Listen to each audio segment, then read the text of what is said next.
Let's go. Good morning, good morning, good morning. Good Sunday morning to all my San Francisco 49ers people out there. This was a little spontaneous. I woke up, trained my athlete, and I was like, man, you know what, Eric? Go live. Go live this morning. Let's talk about a little bit of, what's going on with the San Francisco 49ers. Kyle Shanahan's comments on when Trey Lance was potentially going to start. That was intriguing. And I caught something about that in the past. All right, so we're going to get to that. Deommodore, Lenoir, Ambry Thomas, they're dressing up. We'll get to that. And Underdog Fantasy, we're actually going to have a whole little segment on, not a whole segment, but about 10 minutes talking with you guys on Underdog Fantasy and some over-unders that we're going to be playing this week. So it's San Francisco 49ers Morning Show. Let's go. Intercepted. It is picked off by Aaron Crocker over midfield. He'll run it all the way into the end zone. Touchdown. Cross Talk TV podcast. Peace.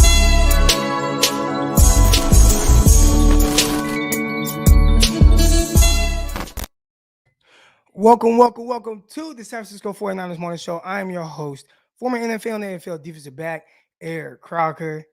And we're here. It's Sunday. Let's talk about it. Did somebody say Dre and Norman is out? Is Norman out? See, I didn't see that. Got some, I don't know if this is breaking news or if I'm just slacking or whatever, but appreciate everybody that's in here this morning. Everybody that rocks with me every time we come on live. I look at you guys like a family because I look at these names, and most of the names I've seen you guys, especially the people that are active in the chat. So man, yesterday had a busy day. I was in there painting. We have the downstairs room. Oh, big shout out to y'all. Y'all came on here. You guys were in here. Had my wife with me last time we went live, and we were talking about turning that big room into a man cave, and she finally agreed. She finally agreed to give me the room as a man cave. So this yesterday I was doing some painting and whatnot, getting everything tidied up. A few things I need to get. Need a new rug. We'll see what I do with the sofa because we got like these big leather couches in there, but I don't know if that matches with the direction I'm trying to go with. So yeah, man, I'm excited about that. If y'all can't tell, Black Friday. I don't know if any of y'all do Black Friday shopping, but where do I get TVs? Because I want to put 3 big TVs, at least 60-inch, right? Because if I'm getting 3 of them, it's not like it gotta be overly big, but 60-inch TVs, 1, 2, 3, and I want to do that. So you guys let me know, where do you go Black Friday shopping to get your TVs? Because I will be there. I will be there. Amazon or Best Buy. All right. But here we go. San Francisco 49ers Morning Show. Obviously, the 49ers do not play today. They play tomorrow, Monday Night Football. All right. I'm pretty sure most of y'all know that. If not, 49ers play tomorrow. But I wanted to come on and just let's talk. And tomorrow will be more of a preview show. All right. Yes. Mm-hmm. Tomorrow will be more of a preview show. All right. So, but let's just get straight into it because we're not going to be on as long today. Only going to be on for an hour. All right. Deommodore, Lenoir, Ambry Thomas, they are dressing. Now, again, I haven't heard anything about Josh Norman being out. So if you guys have heard that, let me know. All right. But Deommodore, Lenoir, Ambry Thomas, Dre Kirkpatrick, he's out. And that obviously boosted guys like Lenoir, Ambry Thomas to dress. And I do think that Kyle Shanahan eventually will get to the point where he's going to play those guys regardless, whether they're winning or losing. I think he wants to get those guys in there. Their situations are so much different. All right, you got Ambry Thomas. He was a 3rd-round pick. And when we say 3rd-round pick, this is like the C.J. Beathard 3rd-round pick, right? When you say the 49ers use a 3rd-round pick on C.J. Beathard, it sounds like, maybe he was drafted like a Keller Witherspoon, who was the top of the 3rd round. But like Beathard was like a comp pick, I believe. And they traded back into the 3rd round, it was like really late. Like it was a pick in the hundreds to get him. It's the same thing with our guy, Ambry Thomas, where but if this was 2010, like he would be a 4th round pick. And if he was a 4th round pick, would we look at it any different? I don't know. But Ambry Thomas, he's dressing. I think that's big news. Deommodore Lenoir, I don't think that's as big a news. I think we all expect him to dress every week. It was more weird that he wasn't dressed the last couple weeks. Now I know one of the weekends was, he had some family matters he was tending to. I believe a child was born, so that's amazing. But even aside from that, the fact that he didn't dress out the following week, that was a little bit interesting. And you've heard the John Lynch come out to the media and talk about how guys need to learn to be professionals, things like that. Obviously, it's been a big thing with Brandon Ayuk, and I think that's something that they're kind of pushing with a lot of these kids. Now, again, I've talked about these young guys and who they are and how sometimes they are a little different. Even if they're dogs, like they can still be dogs, but they're still different. This young generation, they're just different, man. And I know we want everybody to be like how we were. Matter of fact, I'd say, and I graduated high school 2005. I bet the guys that graduated 2000 said that my generation was soft. You know what I'm saying? And then my dad's generation, he graduated in the 80s. I'm pretty sure his generation would say that the 2000 generation was soft. So I think every year, maybe generations just get softer and softer. And with that, you got to change the way you kind of approach these guys a little bit. And I will say this, if you're winning, then you'll be fine. But when you're losing and you're wearing down people and all that, then you're going to be in trouble. And that's what Kyle Shanahan's going through right now. If Kyle Shanahan was winning, none of this stuff would be an issue. How he, holds guys accountable, how he's not getting the most out of it. Like, nobody would care about any of that. But when you're losing, it's polarizing. But Ambry Thomas, Deommodore, Lenoir, it looks like they're suiting up. I'm interested to see, one, if they play, two, where they line up. Will they just be special teams guys? I want to see these guys on the field, but obviously you don't want to see them on the field to, with if the 49ers are losing or whatever, or to make the 49ers lose. I would say Robert Woods, he's out of this game. He actually tore his ACL Friday, which is crazy because the Rams, they traded for Odell Beckham, and the next day or that same day, tore an ACL, Robert Woods. So that's unfortunate for the Rams, unfortunate for him. Hope a speedy recovery, but injuries happen. And, nobody cares that the 49ers are missing Kinlaw and Verrett and all these other guys. So, the show goes on. Unfortunate for guys, but injuries happen. All right. And the 49ers don't have to play against them. It is what it is. But you still got Odell Beckham out there. You got Cooper Kupp, who's leading the league in receptions, yards, and touchdowns. Last time I checked, he had 10 touchdowns, which at this point in the season, crazy. Been a big time weapon. Matthew Stafford, a lot of people kind of writing him off and saying that he was sorry. I'm like, nah, this dude's real. And now he's with a real team. But we're not going to get too much into that. That'll be for tomorrow morning. Kyle Shanahan came out on KBR and talked about Trey Lance. And he talked about a bunch of stuff, but he talked about Trey Lance and when he'll play. And he's been giving kind of these vague responses, but this time they got a little bit more out of him. And he actually said this before, but it kind of went over people's heads. He talked about how he was encouraged by things that he saw against the Cardinals, and that he was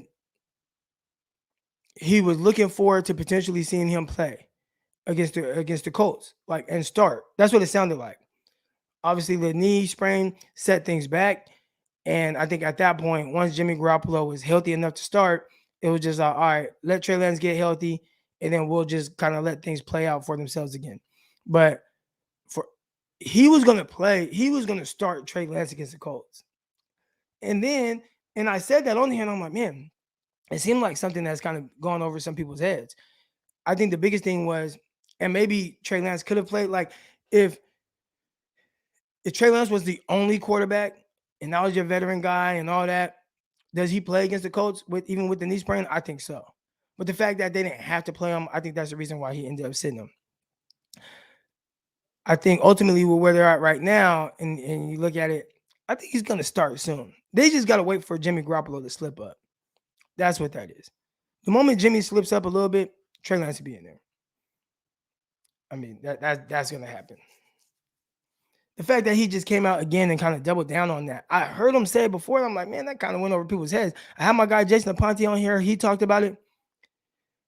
It was interesting to hear him just flat out say it this time. I mean, like really say it though, where it was just like, hey, if he didn't get hurt, he would have started against the Colts. Plain and simple. If Trey Lance didn't get hurt, he would have started against the Colts. So now it's just when do you get him in? It's hard to get him in or start him after the game that Jimmy had against the Bears, right? It's hard to play him, and start him after the game Jimmy had against the Cardinals, where I've come on here and said that I didn't feel like he was the issue. But I do feel like ultimately the moment Jimmy slips up, Trey Lance would be in there. So that's one thing I kind of took from that. It was just interesting to just hear him flat out say it though, where it was just like, yeah, if he ain't hurt his knee, he was going to start against the Colts. And I was like, wow, wasn't expecting to hear that. All right. I don't know. What are you guys' thoughts on that? I'll bring some of you guys on. Today it was just, I wanted to go live a little bit, talk about some of these things, but I'd love to get your guys' opinions and obviously the interaction from you guys. Didn't want too much, wasn't going to be on too long today, but that was something that really was on my mind. Or, here we go, my guy Jeff Croc, I believe Belichick still coach hard-nosed football. So again, you can coach hard-nosed football. You can, but you gotta win. Like you gotta be winning. When you're losing and you coach that way, it can wear on guys. It can wear on people in the building. It can wear on other coaches. When you're winning, people deal with it. I've said that. Like you can be like Nick Saban. Nick Saban's like that. Nick Saban wins. Let Nick Saban have one winning season in 4 years and him be like that. When it lasts. Hell, it didn't last with Jim Harbaugh. And he went to 3 straight NFC championship games and a Super Bowl. And the way that he is wore on people. And he was winning. You know what I'm saying? And he was winning. Let him have won a Super Bowl. You would have had to deal with it. Instead, they mutually parted ways. I think we'll start Trey when we are mathematically out of the playoffs. Or see now, Mr. Google account. I would agree if he didn't come out and say, if he didn't hurt his knee, I would have started him. So I don't even think that the 49ers have to be mathematically eliminated. I just think if Jimmy comes out and has a game where he's not playing to the standards or whatever, I think that's when you'll ultimately see Trey Lance. And it could be after this Rams game. Hopefully it's not. I want to see the 49ers win. I do. Just like Coughlin. Yep, just like Coughlin. Coughlin was that guy. And again, we had somebody on and they talked about how, the captains of the team, the leaders went to him and was like, I think it was Strahan, you got to change how you're doing. Like, you just can't be like this all the time. And once he did that, he kind of changed a little bit and they ended up winning the championship.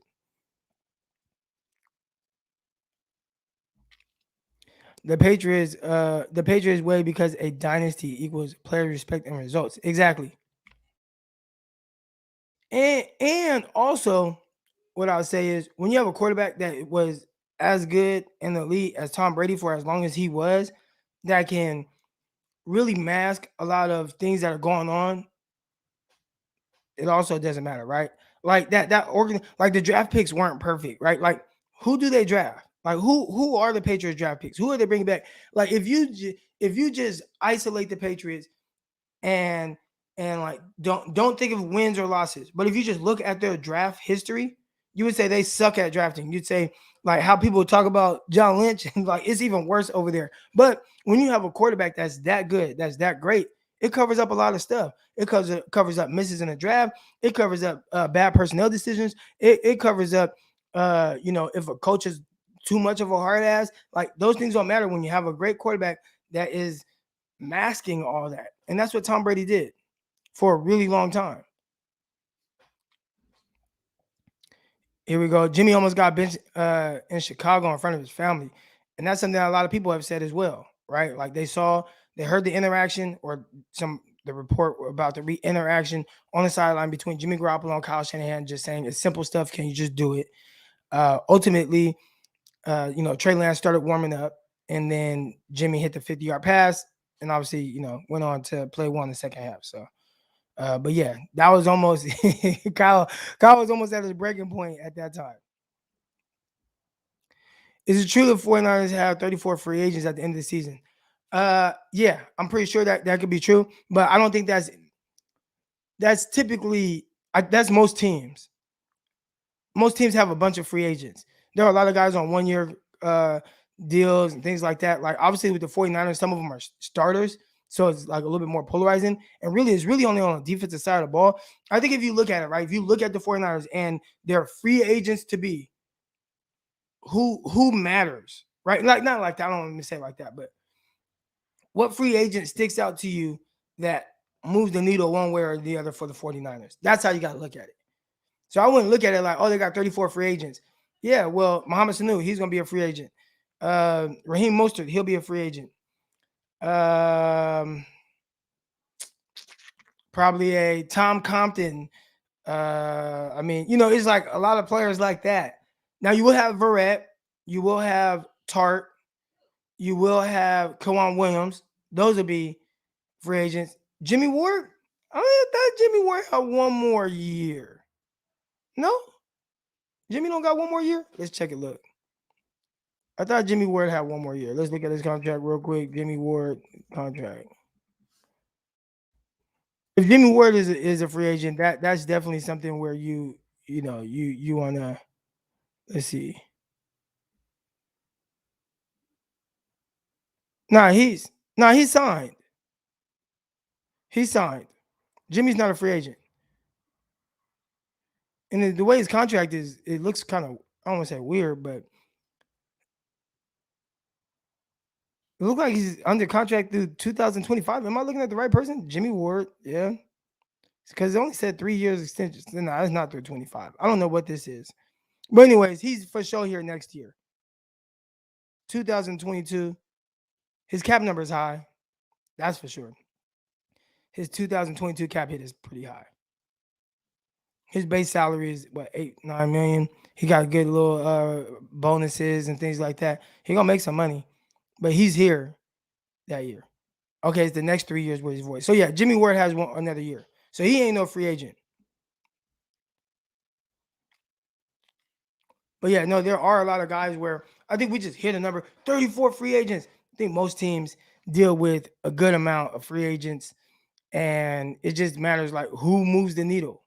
I think for the 49ers, if what free agent sticks out to you that is like, well, we can't lose this guy, right? So you got Kawan Williams, but I think Deommodore Lenoir is setting up to replace him. You got Jason Verrett. He's injury. Like, is it just like that big of a loss if you don't have him? Obviously, you want to look to replace him. But Verrett's, you got Jaquiski Tart. That is something. I mean, we'll see, but he misses so much time anyway. You know what I'm saying? Again, you got the Comptons. You got maybe like a Brunskill, maybe. You know what I'm saying? It's not anybody that really like moves the needle like that. It just sounds crazy when you hear 34 free agents. Like, it sounds crazy, but it ain't like that. Let's see. We are the only team that worries about the salary cap. I wouldn't say that. I think, listen, people, and the 49ers included, the salary cap is only an issue if you want it to be. If the 49ers really wanted to claim like a Odell Beckham, they could have done it. They'd figure it out, but they didn't want to.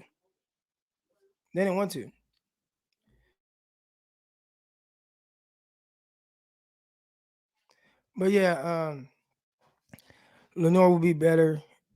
And Williams development. Yeah, I mean, I don't like to go out and say what somebody is or isn't, but I like Lenoir, and I think that things are trending in the right direction.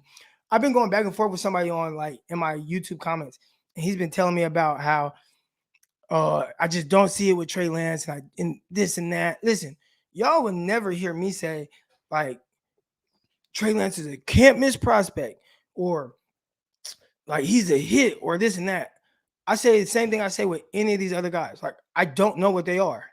And I'm not just saying 49ers guys. I'm saying like any rookies that are out there right now. Like, I mean, maybe like a Jamar Chase. You know what I'm saying? Like, it's clear, right? Like, this just how he's going to be good. But when it comes to the quarterbacks, like, I don't know. I got some guy and he's like, well, I don't see it with Trey Lance. I don't see this and that. I don't see that. And I'm like, what is there not to see? I feel like Trey Lance has been everything that we thought. He has shown to have that type of ability and potential, right? When you think of big arm, athletic quarterback, like, mobile, can, make throws, reads, all that. Like, he has shown the ability to do all that. Now, consistency is a different conversation, right? You would like to see Trey Lance be much more consistent as a passer, with his footwork. Because I'm talking to my quarterback guys. That's the big thing, right? With his missed passes, it's his footwork, right? But when you look at, I look at it like when it comes to rookies, because they're nowhere near where they're going to be, or we know the potential that they have. Like, what did you draft this guy for? What did you potentially want to see out of him? Like, what do you think that he could be? And has he shown the ability to be that? And I think Trey Lance has, right? We've seen him go through reads and make throws. We've seen him make the big throws down the field. His first completion was an 80-yard touchdown. Like, we've seen him use his legs and move and make plays. Like, but to say that he's gonna be this or gonna be that, like, y'all not gonna hear me say he's gonna be Patrick Mahomes or he's gonna be Deshaun Watson. Like, I don't know what Trey Lance is gonna be. Hopefully he's good. I don't know. But to say like, hey, this guy was like, I don't see it. I don't see it. And I'm like, what is there not to see? Like, what is there not to see? He's showing you everything that he could potentially be. Now it's just how consistent can you get him to be? Right. Let's talk about this right here. One thing I know is Trey won't end up like Jamarcus. I'll say this about Jamarcus Russell or any other guys. I've been in locker rooms. Like, I've been in these locker rooms and I've seen like the talent. And I think people, you have to look at every like athlete individually. You got to look at all their situations individually, because like you look at a Jamarcus Russell, and Jamarcus Russell, the reasons why he failed are different than the reasons why another number one overall quarterback might fail. Like, he didn't do it. Like, he didn't, like, people look at it and it's like, well, Jamarcus Russell had a big arm. He was big, strong. Like, if that's what you want in a quarterback, Jamarcus Russell, he had a big, strong arm. Like, yeah, he didn't study. He didn't watch film. Like, he didn't do any of that. You know what I'm saying? Like, those are the reasons why, like, he didn't take football serious. He didn't work hard. He didn't understand it was a business. Like, that's why he failed. But the reasons why he failed are different than the reasons why a guy like Josh Rosen, who was a top 10 pick, why he failed. Why did Josh Rosen fail? I could tell you, but it's not for the same reasons that Jamarcus Russell failed, which is the same thing for like a guy like Sam Darnold. Why did he, end up not being the guy in New York, after being picked number 3 overall? I see somebody, what happened to Vince Young? Like, all these guys, like, their situations, everything is different. And everybody wants to compare this guy's situation because of some athletic attributes or some ability. And that's not it. I've seen these freaks. I've seen these athletic freaks and them be trash. I've seen athletic freaks and it pan out. And typically there's one common thing with guys that work out. They are, mentally tough. They have that grit that Steve Young talks about all the time. They're smart. They soak in knowledge and they want it. They work their ass off. You know what I'm saying? Like, yeah, I see somebody, Nate Davis. Like, the reason why Nate Davis, like, he like struggled because he was like dyslexic. Wasn't Nate Davis dyslexic and couldn't read? It was like he would say plays, but then they're like flipped in his head or something. Like, I don't know. For the reasons why Jamarcus Russell failed, like, another guy is going to be a different reason. Shoot, look at me. Like, the reasons why I was an undrafted rookie free agent and it didn't quite work out. Like, I remember, when we were in camp and my dad died. And when my dad died, football wasn't important to me anymore. You know what I'm saying? Like, and I started kind of going through the motions. Like, there's just different reasons for everybody.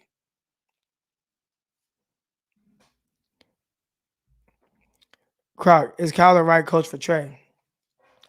I don't,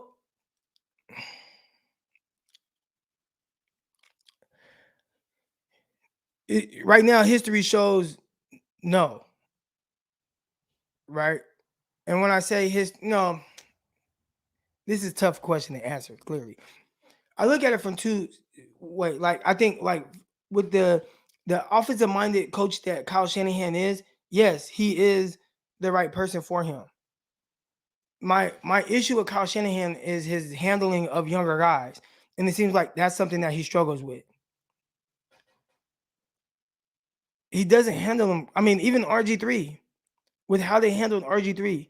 I mean, remember, I think we think about like, obviously RG3, rookie year, um, one offensive rookie of the year with Andrew Luck in that class, led the Washington football team to the playoffs. But Kyle Shanahan didn't want him, and he doesn't. It seems like he doesn't like playing rookies, and he didn't want to do this and do that. And uh, then like they were talking about changing the way he plays, or he was changing. I don't know. They were trying to do this and that, and it just seemed like that whole RG3 was extremely talented. We look at RG3 now. I mean, obviously he's on TV, but let's say last year because he played last year. It's like like this guy was number 2 overall pick. Looked like it to me, but a lot of it was just like how do you handle this guy? How do you bring him along? All those things matter. Kyle ran RG3 into the ground and got him hurt for Cousins. I don't know if that's why he got him hurt, but I look at Kyle Shanahan. I think his handling of rookies sucks. The way he handles it's like it's got to be this way, and if it's not this way, then doghouse. I think that sucks. I think you have to understand that everybody's different. You have to look at them different. Maybe you could talk to guys the same, but maybe have to, afterwards you approach this guy a different way. I don't know. But there's something that he's doing with handling like rookies to me that kind of sucks. And I think if he's not the right guy for Trey Lance, that'll be why. Not because he, isn't a good coach, offensively. Not because he doesn't understand how to develop a guy or bring him along, and talking about in theory, right, of what he in his head. But I think sometimes Kyle just gets in his own way. And I see somebody here, Kyle's ego gets in the way of development. I think that's what it is. So is he the right guy? I think if Trey Lance is just everything that Kyle wants right now, then yeah, Kyle will be the right guy for him. But if Trey Lance, if there's like something that a couple things he needs to improve on, then Kyle Shanahan will really harp on those things to the point where it seems like he can somewhat like ruin guys. And it's really weird, especially for such a guy like, and it's like he's young. I don't know. You would think he would get it, but yeah, I don't understand the whole doghouse thing. I think that's a term that we popularized when it comes to Kyle Shanahan. But ultimately, all it is if you're not doing what Kyle Shanahan wants and exactly how he wants to do it, you're not playing. And that's the doghouse. We call it a doghouse, but essentially that's what it is. Instead of being like, all right, and I had Benjamin Solak on the Locked On 49ers podcast. Benjamin Solak was on it, and he was talking about, if coaches are willing to go through ups and downs and growing pains of rookies, if they can do that, then the rookies, play through it and learn and things like that. Typically that's how development goes. If you're not willing to go through that, then you kind of hinder their development. And it seems like Kyle Shanahan kind of has that issue a little bit. Kyle, a know-it-all type of person, never open to change. Yeah, I guess we kind of sum that up to being, stubborn. And if that's the case, then yeah, he's gonna be his own worst enemy throughout his entire coaching life. And if you don't have a guy if he doesn't come across a Tom Brady who can allow him to kind of overcome that, like meaning I can be this asshole because Tom Brady's always gonna make me look good, aka Bill Belichick. If you have that, then you'll be fine. Bill Belichick they're probably the same. Bill Belichick, Kyle Shanahan is Bill Belichick, but without Tom Brady. That's what it is. That's how it comes off.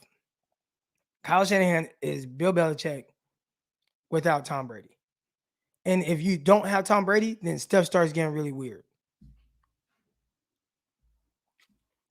This goes towards the wife's car. Better be a Lexus. Yeah, nah, she wants you talking about my wife. She wants like a Chevy Tahoe or like a Denali She wants one of them SUVs. But this $2 will go towards that. I appreciate that. John York making an appearance at practice this week. Yeah, that's big dog coming down, letting them know, like, you know, what's going on here. Let me see this operation. Let me talk to y'all. Let me see y'all in your element. Because things got to change. Things got to change. Now, and that doesn't mean that, Kyle's going to get fired or John Lynch is going to get fired or anything like that. Nah, the dudes are safe. But something has to be done different.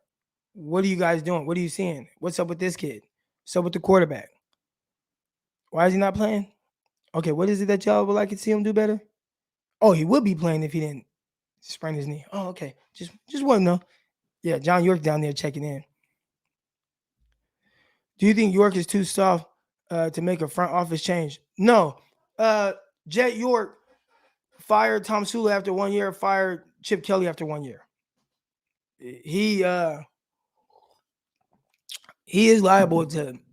He ain't soft. That's what I don't get from him. Matter of fact, Jed York, he gets this bad rap, but and I get it. He's made mistakes, and maybe he's gotten in his own way at times as well.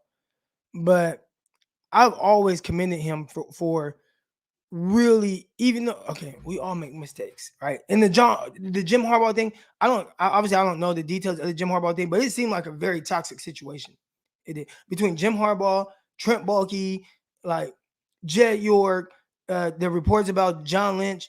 The reports about Jim Harbaugh kicking Jed York and his dad like out of the the locker room, or the reports about Jim Harbaugh scheduling a practice at the ribbon cutting ceremony for the Levi Stadium so the coaches and players couldn't be there.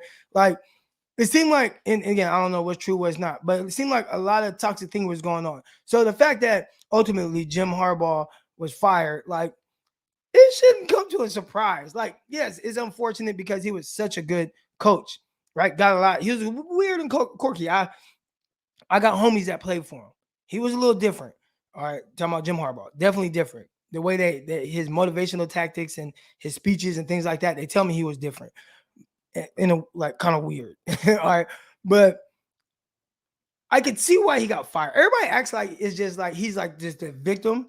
Like, I think he did a lot of things that would get people fired in a lot of walks of life, like in a lot of different jobs that they have. He was just so good; it was just hard to fire him. But the fact that he fired him, that lets me know that Jed York, he'll do whatever he feels is necessary. Also, Jed York, again, when, okay, hire Tom Sula. Damn, that was the wrong thing to do. Fire his ass.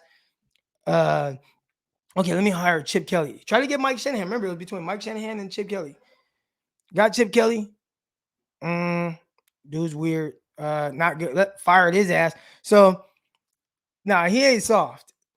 Jed York's not soft. Do we agree with his all his tactics or the decisions? No, but I don't think he's soft. I don't think he's soft.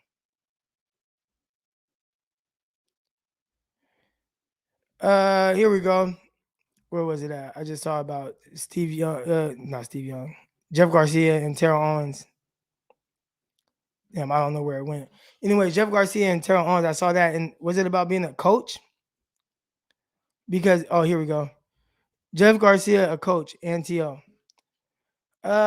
Here's the thing about coaching. And maybe they'll do it. But there are a lot of long hours. Like, for these guys that like play a long time, if you don't just have that passion to really coach and go through those long hours, film, taking orders, like all the things that go into being a coach, like most guys would just be like, shoot, I'd just rather be on TV, right? Like, you see Jeff Garcia, he's on TV. Like, I'd much rather do that and show up once a week. And, anything that I do to prepare for a game and whatever I get to do from the comfort of my own home, and coach high school football, which is way less, taxing on you mentally. So Jeff Garcia, somebody like that, like, I think in theory you'd be like, man, that would be a good coach, but maybe a private coach, because if I'm them, I wouldn't want to coach. Let me have some money, bro. If I got money, like, I do not want to be an NFL coach. Hell no. A lot of hours that goes into it. You got to really love it. You got to really, that's got to be what you just want to be. Coaching is long hours and low pay compared to other things they can do. Right. I wouldn't say low pay. I mean, they're probably average. I almost say average, but a position coach in the NFL, he's making money. He's making 2, 3, 400,000, like 200,000. Like he's making money. Now they do put in a lot of hours, but also you got times off, kinda. We would have won 8 Super Bowls by now with Harbaugh. I don't know. Again, he was different. So I don't know if that would have wore thin with the 49ers. I don't know. But anyways, here we go, man. I appreciate everybody's in here right now. Underdog Fantasy. Do y'all got the Underdog Fantasy app? Download the Underdog Fantasy app right now. Promo code Crocky. I already put in my here we go. Hold on. Croc, you think Corey? I don't even know who that is. Okay, real quick. I was talking about Underdog Fantasy. We'll get to that. When it comes to position coaches, there's not as much of a difference in position coaches as y'all think. Like a position coach to me doesn't move the needle. Like there's only so much you could teach somebody. There's only so much like developing that can happen. Most guys is kind of universal. I was talking to my guy Greg Pinelli, right? I have Greg on every Monday. And Greg was talking about how like quarterback trainers, a lot of the high level quarterback trainers. So everybody's always talking about, oh, no, you need to go to Carson Palmer or not Carson Palmer, excuse me, Jordan Palmer. No, guys need to go to Jordan Palmer for quarterback training. But there's Tom House, there's Jordan Palmer, like there's these different guys, right? The biggest difference is these guys charge more than these guys. Because at the end of the day, and I'm talking about like the big dog quarterback trainers, a lot of them are teaching the same stuff. The biomechanics of quarterbacking, it starts with your feet, your lower body base, works your way up. Like a lot of them are teaching the same stuff. They learn from each other. They go to the same little things. Like there's not everybody, oh, this guy needs to go to Jordan Palmer. He don't need to go to this quarterback coach. Quincy Avery and Jordan Palmer, I bet the things that they're teaching and the attention to detail is probably not as different as people think. It's not. Appreciate you coming into the chat, man. Thanks for hopping on. And everybody that's in here, thanks for hopping on, man. We just talking today. I didn't really have much to talk about. I talked about Deommodore, Lenoir, Anthony Thomas. They're dressing up. Kirkpatrick, he's out. Kyle Shanahan on Trey Lance playing. Said if Trey Lance didn't hurt his knee, he would have started.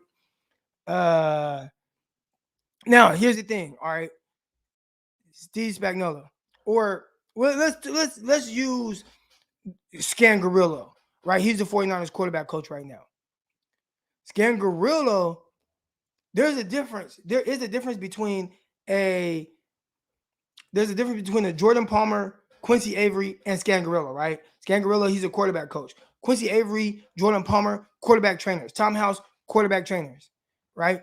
The difference is these guys, like Scangarillo is really prepared, and I'm pretty sure he pays attention to some mechanics and things like that. But most coaches, they're trying to get guys ready for the actual like game.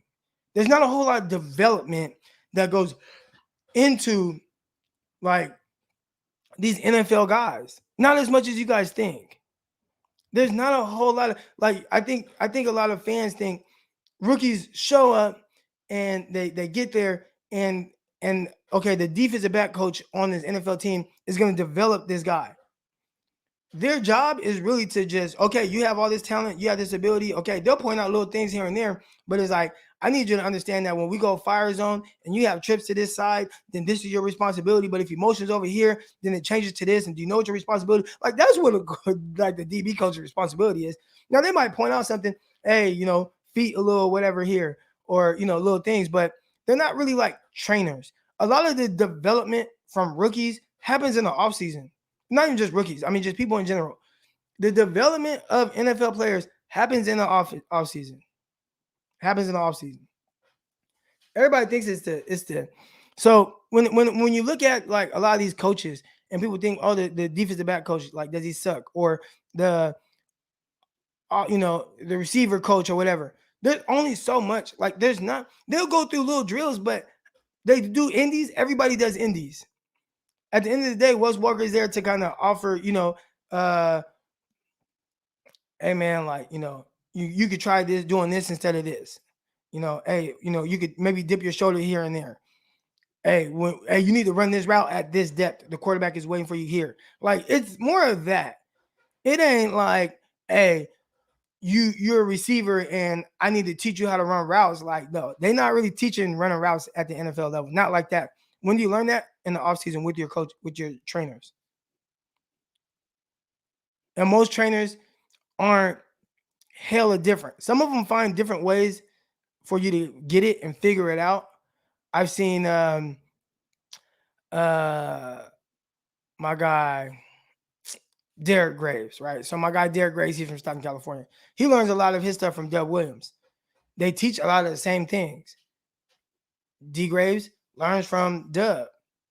Doug now is the receiver coach for the Ravens, or one of the coaches on their staff. He's trained a lot of NFL guys. The stuff he learned, like my guy is teaching a lot of the same stuff. There's not as much difference with this stuff as y'all think. Now, this is where it's beneficial to have when you start talking about quarterback. Like if you can have a guy that's a trainer with you full time, then that's when it's beneficial. Can it go home and work for 30 minutes on footwork? That's when your quarterback could get better. You just have to pay to always have his trainer around. Okay, we hit 6,000. Hey, let's go. Appreciate everybody. Congrats on 6.5 thousand subs. That's what's up. Let's get this thing to 7,000. Let's get this thing to 7,000. I actually just started this YouTube channel in May? And when I say started, I had it back in the day, like for my own highlights and things like that. If you go way, way, way back, you'll see like I have some highlights on here. But I started really like utilizing this YouTube channel in May. So to get to the six, and when I started in May, I had 100 subscribers. So there we go, man. I appreciate everybody that is in here. I appreciate everybody that is subscribed. Everybody that tunes in every day. Everybody that's in here right now, just shooting the shit with me. Just come on here and talk. But appreciate everybody that's in here. Make sure if you haven't already, like and subscribe, all that good stuff. We're just talking today. We're just talking. Let's catch up the cone. Woo, got a long way to go to get the cone because he's at like 50,000 subscribers or something like that. Are we making the playoffs? Listen, I said we were before. I said that a few weeks ago, but I don't know. They got to show me something. But if you look at the 49ers remaining schedule, it's very winnable.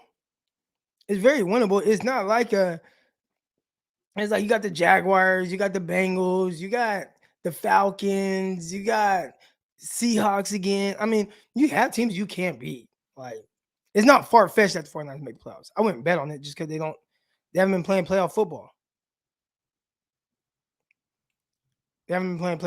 But I think they can.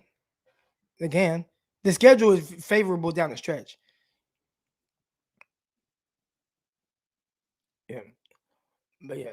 Being a former player, here we go. Being a former player, who'd you absolutely hate covering and why? Okay, so my stint in the NFL wasn't like hella long to cover a bunch of different guys. I remember being with the Jets, especially like in practice and stuff like that. Guys, I don't know. The toughest guys I've ever had to guard, one was my guy DJ Stevens. He was hella good. Like, I don't even know what it was. I hated guarding him because it's probably a lot like how people look at Devontae Smith. And Devontae Smith, you understand why you can't cover him really, but it's like, well, he's not hella fast. And he's definitely not big, but he just always wins. And that was like my guy DJ Stevens. I played with him in college, played with him in the Arena League as well. He was just a guy that just won. And he wasn't fast like that. He wasn't big. He was like 5'10 and a half, 5'11, 180 pounds. And he just won and won and won. Like, no matter what you did. And that was probably one of the more difficult things so he was probably, I hated covering him. I hated covering him because I didn't know why I was losing reps. Some other guys, like, my cousin Armand, he played for the Buccaneers. Working out with him and stuff like that. Stevie Johnson, I did some workouts with Stevie Johnson. Hated guarding him, but DJ, that was tough because I couldn't tell you why I was losing. So any other question y'all have? I play ball, so any questions y'all have about my playing days, feel free. Yeah, nobody's ever heard of DJ Stevens. Nobody's heard of him. Unless you pay attention to arena football, he ended up doing really good there. He had a couple workouts in the NFL. He didn't run a fast enough 40 time. Crazy how the NFL works because, dude, I was on the team with the New York Jets that had some Antonio Holmes. He had a bad foot, but man, I mean, this dude Spagnola made it. I'm like, how did Spagnola make the roster? DJ for sure is better than him. Spadola, that was his name. Spadola made the roster, and it's like, this guy made the roster. If he can make it for sure, DJ should be eating. Can't help y'all. One, they called holding and pass interference on me too much in today's game. And two, at this age, 34 years old, I'm strictly a cover 2 corner.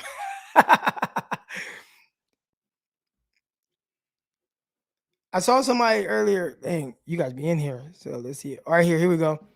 So he talked about Underdog Fantasy. And I don't know how many of you guys are tuned into Underdog Fantasy, but if you haven't already, download the Underdog Fantasy app. It looks like that. Matter of fact, it's that logo right there. Download Underdog Fantasy. And when you go in there, all right, it's a great app. I use it like often. So they have like these pick'ems. And you can see it right here, right? You see Tom Brady. And it's not focused. There we go. Tom Brady, 0.5 interceptions. You can do the over or under, right? So if I click the under on Tom Brady's, is he going to throw an interception? If you don't, basically, is Tom Brady going to throw a pick or not? If you don't think he's going to throw a pick, hit the under. Then the Fournette, is he going to hit 88.5 yards rushing and receiving combined? If you don't think so, hit the under. If you think so, hit the over. You parlay those things and you make you some money. And I've made money on here. So I know y'all are really active on here. I see my numbers. I've gotten so many people signed up. And every time y'all sign up, I get paid. So Underdog Fantasy, download the app, promo code Crocky. All right, make sure y'all utilize that. And yeah, Underdog Fantasy. If y'all don't follow me on Twitter, follow me at Eric_Crocker. I definitely will be posting my Underdog Fantasy stuff to my Twitter account today. Game days, I'm extremely active on it. Stevie Johnson is family. Stevie Johnson worked my ass. Pause. Stevie Johnson, I got pictures from us working out, training together. This is when I was with the Jets. He was with Buffalo. And Stevie Johnson was fresh off of getting paid like $35 million. He has just signed that big contract, $35 million. Dude, Stevie Johnson, man, different cat. So he comes out, he hops out of a Range Rover, right? Stevie Johnson hops out of Range Rover and hops onto a skateboard, skates to the field, had the little shorts, little crop top shirt, bigger in person than you think. Because like when you just watch him on the field, he looks like, I don't know, 6 foot, 195. You know what I'm saying? But Stevie Johnson in person is like, damn, this dude like 6'2", 6'2.5", like 210, 215 pounds. Like he wasn't little in person. He looked bigger. And he was another one that countered everything I did. I learned a lot that day because it was everything I did, he had a counter to it. If I was aggressive at the line of scrimmage, he'd go right now. If I was patient, if I was aggressive, he'd be patient. If I was patient, he'd go right now. If I pulled one arm away, he'd use the other hand to catch the ball with one hand. Like, it was, if I played off coverage, it was a great learning lesson. It was a great learning lesson. Yeah. Arion, man, that's my bro, man. Arion, that's my bro. Arion. So me and Arion, we play that Delta together. Shoes. Him, obviously I know him. I know his wife.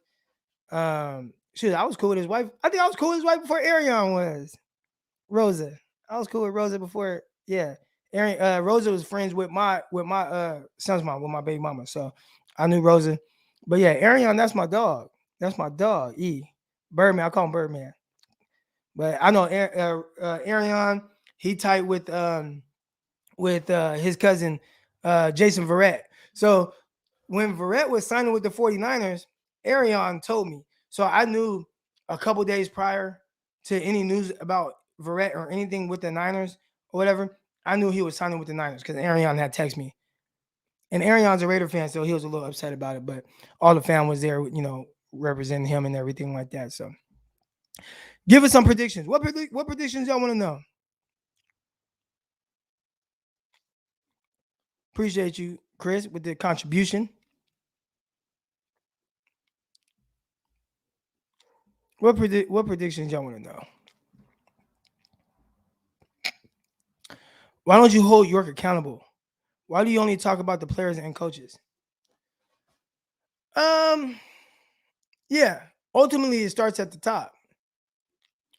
But I feel like as an owner, right, or CEO, whatever Jed York is, he went and hired the guys that he felt were capable of doing the job, which is Kyle Shanahan and John Lynch. And the reason why I hold the coaches, accountable, and especially players, is because I don't feel like they've done a terrible job in the sense of, acquiring talent and potentially having a team on the field that can win, right? Like when you look at this team, before the season, 49ers were favorites. They were favored to win the NFC West. Everybody had high expectations, right? And it's not working. So the fact that he got the right people, right, like from a football mind and all that stuff is there. Maybe he misjudged their ability to turn all these into consistent wins. And at that point, you do have to hold York accountable, which we have talked about it. We have talked about York on here saying, and I talked about Grant Cohn. Grant Cohn said that York prematurely extended Shanahan and John Lynch's contracts. And at the time, I was like, nah, I think, heading in the right direction, all that. Right now, it looks like he was right. So, yeah. And I talked about that. In hindsight, which hindsight 50-50 or 20-20, whatever.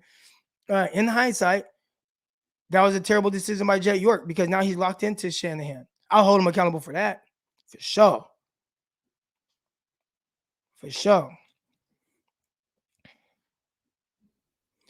But yeah, I mean, yeah, hold him accountable. I mean, but it's like, what can he do now? Unless you just want him to fire him right now. At the end of the day, I hold the coaches and players accountable because it's like, y'all got a job to do. Just do it. Win. You got the roster. You know what I'm saying? I salute Jed York for getting the hell out the way. He was way too involved. Everybody's saying, man, he talked too much. He's too involved. He did, okay, I'm going to hire these guys. You got your money. I'm getting out the way. I don't think we've heard him talk since, up until like his little cryptic tweets before the draft. But, I mean, holding him accountable, I don't even know what that. Jed is working on business side of things and leaves the game to the coaches and players. Would you rather have Jerry Jones? Right. I'm not saying I wouldn't rather have Jerry Jones. I think Jerry Jones has a good operation between him, his son, Stephen Jones, who I believe Stephen Jones is the general manager there. Definitely a different philosophy, a little bit closer to the Rams. They just go after it. They go get it. I'd probably rather have Jerry Jones. The Cowboys win. I mean, now they haven't had playoff success, and they haven't. But I've talked about this. All right, I've talked about this, and I hear people say, "Let me put this down." Kellen Moore for head coach. We'll see. We'll talk about that. I talk about this, and I hear people talk about if the Rams don't win it all, like it's boom or bust. It's Super Bowl or bust. No. And I don't understand how 49er fans who have 4 winning seasons in 20 years or whatever can say that. To me, it's never boom Super Bowl or bust. Put me in position to win. Right now it's November 14th. Does my team have an opportunity to win the Super Bowl? If I feel like my team is doing everything possible to win, I appreciate that. I know everybody, the goal is to win the Super Bowl. Yes. I think the goal is also to put your team in position to win the Super Bowl. I think that's more of the goal than actually winning. Like, you want to win it. But I think the goal every year should be is, did I put my team in position to win a Super Bowl? Are we playing at a level to where we could potentially win a Super Bowl? That's a success to me. So when I look at the Rams, that's what they've done. The Rams have put themselves in position to potentially win a Super Bowl. Everybody, I think, want to make themselves feel good about, like, well, if they don't win, like, that's just a no. Like, if they don't win it all. But at least they put themselves in position to do it. They're in a much. I feel much better as a Ram fan right now, feeling like my team is putting themselves in position to really win, and I can be a favorite to win the Super Bowl, whether I win it or not. That feeling right now gotta feel good. It has to feel good to know that you have a chance. 49ers right now, we're not having those. We're talking about drafts and all season and firing coaches and if a rookie quarterback should play and all this other stuff. We're talking about everything but winning the Super Bowl. Be like right here. Goal is let me see it. Goal is to be consistent to win year in and year out. Exactly. Now, again, when being consistent and winning year in and year out can result in winning a Super Bowl. Putting yourself in position year in and year out can result in winning a Super Bowl.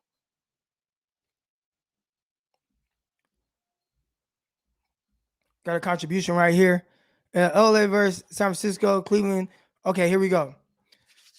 LA versus San Francisco. I'm going to have to go with the Rams. Obviously, I hope the 49ers win. Obviously, Kyle Shanahan has, quote unquote, had McVay's number. He's been able to beat them. Now, that was a different McVay with Jared Goff and not Matthew Stafford. But I would say, yeah, I'd go on the limb and say the Rams, I give them the edge in that battle. 49ers have to prove they can win. And they got to prove they can beat somebody that's not the Bears, who are on a 4-game losing streak. That's not the Lions. I don't even think the Lions have won a game. Have they? Maybe they won one. I don't know. Or that's not the Eagles, who it seems like they lose every week. So I'm going to have to go with the Rams. I hope I'm wrong. I hope to God 49ers win. Cleveland versus Boston. Who's that? Patriots? Cleveland versus the Patriots. I hope that's what it is. Baker. I'm going to go with Cleveland. I'm going to go with Cleveland against the Patriots. I really like their defense. I really like their ability to really get after the quarterback. They're going to really make a guy like Mac Jones have to make plays consistently throughout this game. Will he be able to do it?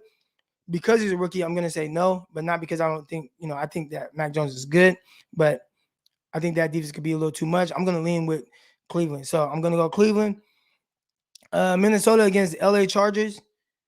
I'm going to go with something's weird with the Chargers right now. And I get it. The Vikings haven't won games like that, but something weird. I'm going to go with Minnesota that game. And then KC versus the Raiders. I'm going to go with Kansas City. Raiders got too much going on right now. Raiders got too much going on. Will they be able to overcome it? If they do win, then I'm going to go back to what I said the other day. Who should be MVP? I think it should be Derek Carr with everything that they're going through right now. If they win this game and they go on, they make the playoffs and everything. Yeah. Derek Carr, man, salute to him. Here we go. It's destroying legit. I've watched some of his YouTube stuff. He's a legit athlete. I will say that. He's a legit athlete. And terrific whoever's marketing for him or the way he's promoting himself and the things that he's doing, great job. So destroying, is he legit? Terrific athlete and good entertainer. He's created his niche and he's killing it right now. Killing the YouTube game. I don't watch it a whole lot. I've seen a couple things. My son watches them a lot though. Destroying was a D1 kicker. Yes. Destroying chose YouTube life over kicking. And right now, it looks like he was right. he looked like he was right. He was right because he's killing it. Every video he posts gets $1 million. He got sponsors. He gets this. He flies around just to watch kids do 1-on-1s and 7-on-7s. He gets active in it. His story. I see my guy Chris talking about destroying. I don't know if you guys know destroying. He's this guy on YouTube. He was a kicker in college at UCF.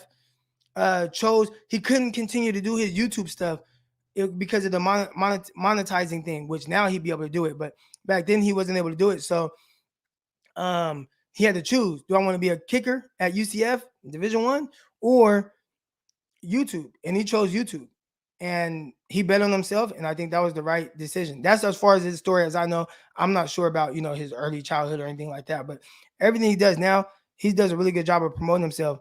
And yeah, I think he was in the CFL for a little bit kicking, but it's tough when you're making the money that he's making doing YouTube.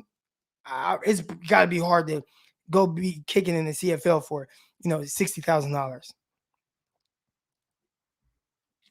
Croc, how do you have your athletes recover? Ooh, that's a great question. Um, so obviously it depends on what, like, where are they playing at, right? Because you have different things that you have access to, but I'd say ultimately, and I mean, like, what are we talking about? Like after a workout, or are we talking about after a game? Because after a game, I know a big thing with us. Okay, yeah, talking about nutrition. I see people say ice. I mean, obviously, I've done the ice baths and things like that. There's a whole bunch of different. It's tough because there's no one right way to do it. But I'd say I'm really big on doing, like, workouts after a big game. So the next morning, wake up, get a nice little lift in, a nice run in, work that lactic acid out. I'm really big on that. Taking care of your body is something that I really learned more about getting to the NFL, how to do it. I see somebody say sleep. That's a good way to do it. Food. I know they would always tell us, pasta, stuff like that, like get some carbs in you after a big thing, big, event, workout, things like that. So I like to do sprints and stretch. Yeah. So sprints and stretching after a workout, I like that. I'm really big on using resistance bands or even bands in general, just working out, whether it's, bands here, working the shoulders, things like that. I like to do a lot of those things. Even during my warm up, I like to stretch with bands as well. I'm really big on that. I'm big on bands. I like a lot of resistance stuff. Really big on that. Your thoughts on Fred Warner or no other captain saying anything about Josh Norman while in arguments with Cardinals on the sideline? I don't know. They're probably looking at it like, man, dude. I don't know what they're supposed to say. I did see 32, Tavon Wilson. He approached him on the field. So maybe Tavon Wilson has more voice in that locker room than we think. Is it safe to say that bands will make her dance? Bands will definitely make her dance. Facts. I've seen it live. Yeah, appreciate everybody's in here. Hit that like button, hit that subscribe button if you like this show. Today we just talking, man. Like, I ain't really have too much to come on here and talk about. Wanted to chat with y'all on this Sunday. We got football. We got Underdog Fantasy. We're betting. All right. Promo code Crocky. Download the app right now. Underdog Fantasy. Promo code Crocky. Download the app. Gonna make you some money. They got fantasy stuff. They got one game fantasy stuff. But my favorite thing, the over-unders, the rivals. You can pick who's gonna do what. So I already have some of my stuff in. But with the rivals is right here. So we got Heineke is plus 60 versus Tom Brady. So Tom Brady would have to, you could just pick. Do I want to pick Brady? Do I want to pick Heineke? And whoever, and then Heineke, or if you pick Tom Brady, he has to get 61 more yards than Heineke. But you do stuff like that, man. Parlay it together and make you some money. Underdog Fantasy. Download the app right now. Promo code Crocky. Let's go. Let's go.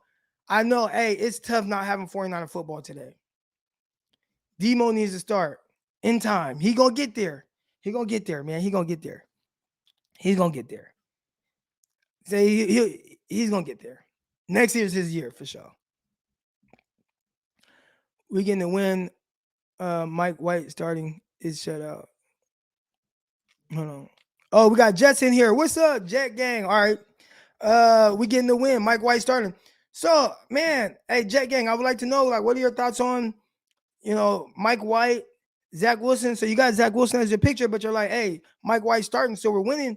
How do you feel about Zach Wilson and, his kind of development and what you're seeing? Are you encouraged? I think 49 fans, we get so tied into, our guy, Trey Lance. We don't really look, around the league at some of the struggles and ups and downs that these other guys have had. And I feel like all rookies, you're going to go through it. You're going to go through it. Appreciate everybody that's in here. Hit that like button, hit that subscribe button. Jets Gang loves Zach. A lot of people love Zach. Lance needs to start. Mike White, Zach. Mike White can turn. Okay, we gotta pump the brakes a little bit because you're talking about Kurt Warner. I get it. Back up, played in the Arena Football League. Played for Iowa Barnstormers actually. Ended up, being a Hall of Fame NFL player. But that's we gotta. You know what I'm saying? He might be good. One thing about me, man, like I'll never say what somebody is or isn't. So Mike White could very well be really good. Kurt Warner, but yeah, he could end up being really good. Y'all won't. That's one thing you guys won't get from me. And I don't know if it's like if I'm like dancing around. I won't give a definite answer on something. Like I won't give a this guy will be this or he won't be that. This guy will be a bust. You will not hear me say that. You guys will never hear me say that. This guy will be a bust. He won't work out. Never know. How much talent does he possess? How hard does he work? Does he just get it? Is he willing to overcome any issues in his game? Is he willing to work through it? Is he willing to work hard? Is he able to take coaching? If you can do those things, I think you can be successful in the NFL. Thoughts on Kayvon Thibodeau, #1 overall pick. Hey, and if you're not already, I obviously guys know Locked On 49ers. I co-host that show with Brian Peacock. Locked On NFL Draft. I co-host that as well with my guy Ryan Tracy. I actually about to record an episode from this past week, recapping yesterday's games. Locked On NFL Draft. Listen to the show. Myself and my guy Ryan Tracy. Zach Wilson to me was my 4th best quarterback in the draft. Dude is like a professional dunker. Has that flash, but you don't see the basic throws. His athleticism. Okay, I will say this. Yes. Right. Zach Wilson, he is kind of like a professional dunker. Can he improve on, seeing the checkdowns and things like that, right? Because like listening to Jets fans and, I'm tuned in. I see all that stuff. Listening to Jets fans and some of the things they say about Zach Wilson in comparison to Mike White. A lot of it is Mike White's been better with getting the ball out of his hands right now, understanding where his checkdowns are and things like that. Mike White has also had time to really develop in the NFL. I think with Zach Wilson, he's not programmed that way, so he has to kind of start to see the field that way. And I think that's something he can get to. I don't think that's something that he can't. Somebody in my comments had asked me about Mac Jones and the question, the way he phrased it was, I'm trying to think about exactly how he phrased it, y'all. Give me a second. The way he phrased it was, do people say that Mac Jones doesn't have a high ceiling because I would have to read the question. But basically he was saying he's an elite processor and things like that. I think he was kind of getting to the fact of, do you take high-end, high upside traits over somebody that has, is an elite processor and things like that? And why do people value the traits more than the processor? That was kind of how he asked the question. And my thing is, I think most people value the things that they can't teach. They put those up on a higher pedestal, right? Like, that's not to say that you can teach someone to be an elite processor and see the field great. All right. So maybe Zach Wilson never will. But if you do have higher end traits, the ability to, use your legs, throw the ball further, throw the ball harder, be athletic, I can teach the seeing the field part. Like, that's something that can come, right? Unless a guy just clearly just doesn't get it. That's one thing. But if you can tell a guy, Trey Lance, I always use him as excuse as an example because of 49ers. I've watched Trey Lance, and his biggest thing is, right, like the lack of consistency with seeing it. But does Trey Lance see the field well? Yes. He's made enough plays and enough throws to where I'm like, okay, he sees what he's seeing here, but he doesn't hear. He doesn't know he can take his check down here. So I think with coaches, when they go into the draft, where they look at these guys versus Mac Jones, It's really all about what can I teach, what can't I teach. It's like that with me at the cornerback position. I don't look at the cornerback position like the more athletically gifted you are, the higher you're going to go. Because what can I teach? What can't I teach? Well, if you're 6'1", 195 pounds, you run a 4.3, like I can't teach that. As opposed to somebody 5'10", 185 pounds, great technician. Oh man, he's technically sound. Like, okay, great. Like, no, I'm taking the guy that's the more athletic freak, and I'm gonna work with him, and I feel like I can teach him to do these things and develop that aspect of his game and bring that along. And he's gonna give me more than the 5'10" guy that ran a 4.55. And that's kind of the thing that Mac Jones falls in. I don't think it's that anybody thought that he wouldn't be good. I think it was all about what can I teach, what can't I teach. Zach Wilson's able to do some things you just can't teach. Trevor Lawrence has some things you can't teach. Trey Lance has some things you can't teach. Justin Fields has some things you can't teach. Mac Jones, the one thing that he has over everybody is the processing, is seeing the field. Can you teach that? And I would think most people would say you can teach somebody to see the field better. Now, will they ever be as good as Mac Jones as it? Will they get to halfway to that? Maybe not. But most people would take the chance on the fact that it is something that they can potentially teach. So when you look at Zach Wilson, and that's the thing with Mac Jones, everybody thinks that everybody's saying Mac Jones sucked or trash and all that. No, if anybody said Mac Jones was trash coming out of college, just don't listen to that person ever again. It's really all about what you can and can't teach. Hey, Croc, if you were to work with Ambry Thomas and Deommodore Lenoir, what would you do to help them develop? What should they be working on? It's crazy because what you can and can't teach, right? So with Deommodore Lenoir, their issues are different. Lenoir just lacks that pure vertical speed.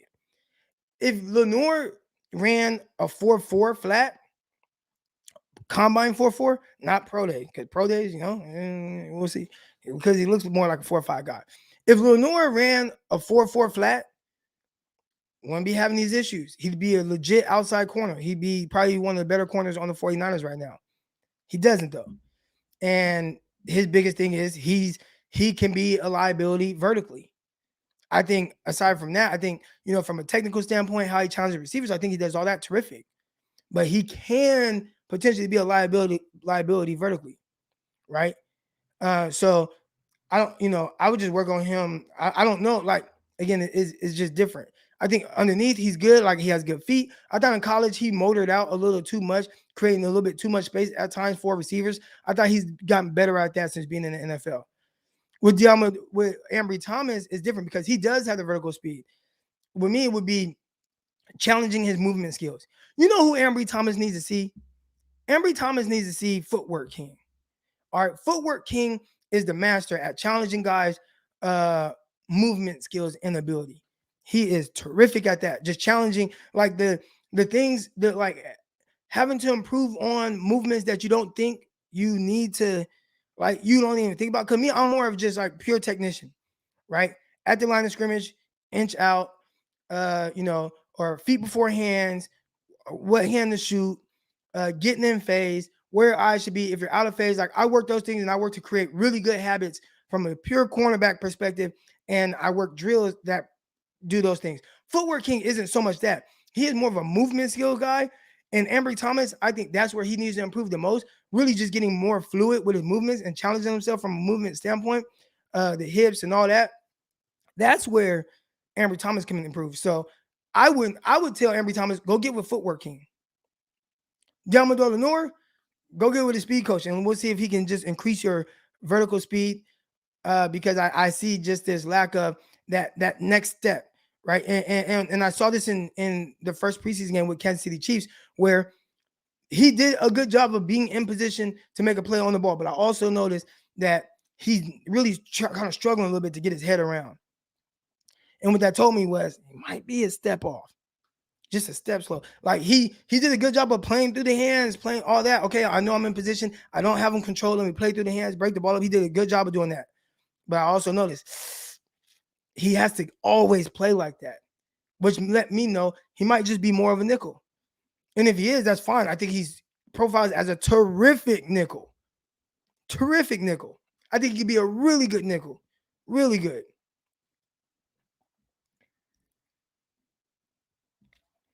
Can you learn good hips, or is that some? I think you can always learn to improve something.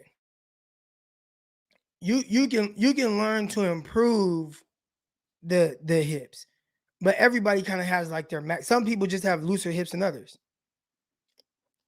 and if your hips are a little tight, you can learn to play with better anticipation, better eyes throughout route. If you do those things, then yeah, you can overcome having a little bit of tight hips. A guy like everybody, Paulson Adebo. Paulson Adebo, he don't got the best hips, but I did see on film. I'm like, and I was watching him, just like he looks tightly wound a little bit with his hips to me. And in my corners, I want them to look real fluid. But Paulson Adebo did a really good job of playing well with anticipation to where he could flip his hips, and I can show you plays where it's like, look at the hips here, look at the hips there, even though I know he's not as fluid of a corner as I would like. So can you learn good hips? I think everybody has their kind of like maximum for them, but you can learn on playing with more anticipation that will let you kind of overcome having a little bit tighter hips. Cornerback play is interesting. They never talk about it. I know, man. Ask me questions about it, man. I got you. I got you. Matter of fact, I think you were the one that I was having to talk about Mac Jones with. I trade Trey Sermon for Caleb Farley. I think you would be upset with Farley's inability to stay healthy. Had like torn ACL, multiple back injuries in college, torn ACL again. I think you'd have issues with his inability to stay healthy. You'd be frustrated with that. How often do corners wash out of the league due to being drafted to a scheme? Yeah, I think that's a big thing. The right fit at cornerback, like it means it has a lot to do with it. Ambry Thomas, originally I was thinking that he might not be a good fit for what the 49ers are doing, but they've done a little bit more pressing and man and things like that. And I actually think Ambry Thomas fits this game a little bit more than what I was expecting. But something's not working right. I'm not sure. I'm not sure what that is. If a CB can't turn their hips, are zone if a CB can't turn their hips, are the zone CBs then, or are they zone CBs then? I think what I'm saying. And yeah, we are good with what you do. Love the show. Appreciate it, man. No, you can still be a man guy, right? And there's different type of. At the end of the day, all zones turn the man. You don't see teams just run like the Tampa 2 that you saw early in the 2000s. So guys just typically aren't, okay, I'm just going to play off zone and sit. At some point, like, especially with the way that NFL games are spread out now, your hips, your feet, your change of direction, that stuff is going to get challenged. So the best thing to do, play with good anticipation. Richard Sherman's a perfect example of that. Now, Richard Sherman, hey, I just downloaded Underdog Fantasy. Let's go. Promo code Crocky. Go get you some money, man. And if you tweet me at Eric_Crocker, tweet me, I'll retweet your picks. I might even follow your picks. Let me know what you end up doing, your over-unders and stuff like that. Promo code Crocky, CROCKY. But I was talking about Richard Sherman, right? Everybody looks at, Richard Sherman, zone corner, zone corner, zone corner. They ran, it looked like more of like a fire zone. So there's a lot of man principles in that fire zone scheme. That's why a lot of times you saw the Seattle corners pressing at the line of scrimmage. That's why when people were like, zone corner, yes, there's zone principles, but there are also a lot of man principles in what they're asked to do. It was like a match defense. I might be misspeaking, but if I'm not understanding, and similar to what I did with the New York Jets, you can play press at the line of scrimmage. There are certain things that you don't have to like guard, like a drag route right now. I could pass that off to the linebackers, but the other things like, vertical routes, vertical outbreaking routes, digs, things like that, you'll end up following a lot of those things. So there were more man concepts in Richard Sherman's Seattle scheme, but you can, if you start to get ahead mentally, like even Richard Sherman later in his career, then you could still play at a high level, which we saw him after an ACL, go to the 49ers and end up being an all-pro.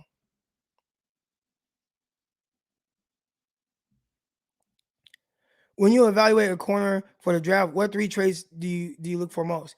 Oh, great question. I like these questions, y'all. I'm supposed to be recording the podcast, but great question.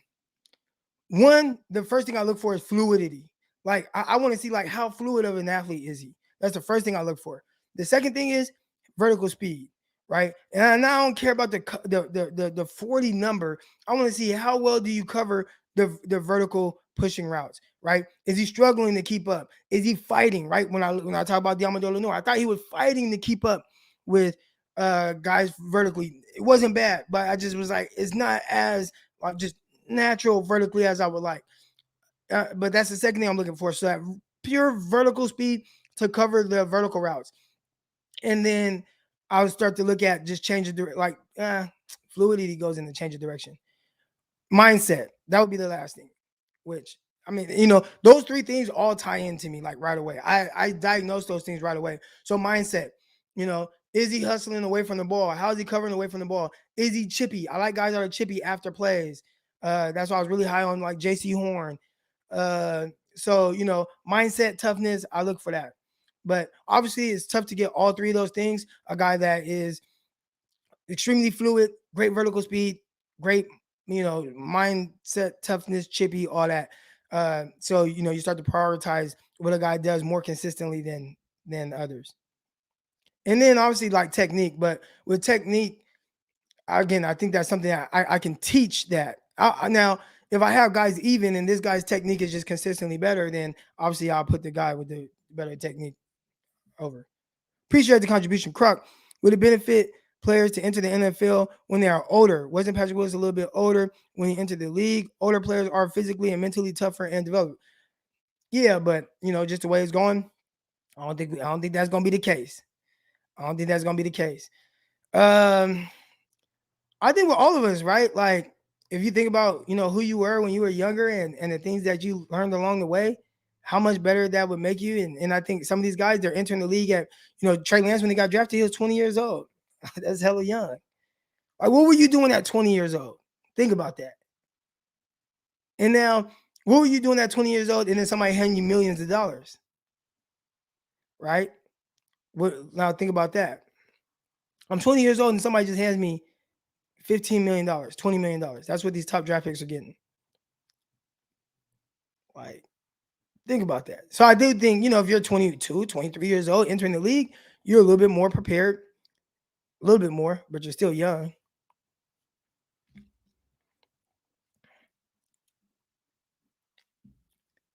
Underdog Fantasy only for you're not old enough to do Underdog Fantasy. All right, my bad. Didn't know. I mean, yeah, because there's betting involved, so I could see how they would have that. Yep. Now here's the other thing, and this is the last thing I'll talk about today. Some of it is culture, right? Like some of it is culture. I think if you look at the way that the NFL is made up, you have a large demographic of it, African Americans. And with these young brothers, I think it's like 75% of NFL black. You got to understand where a lot of these dudes are coming from. You got to understand how many people have been counting on them to be the guy. And here we go. Underdog Fantasy. Click the link right here to register. Promo code Crocky. Let's go. Underdog Fantasy. You have to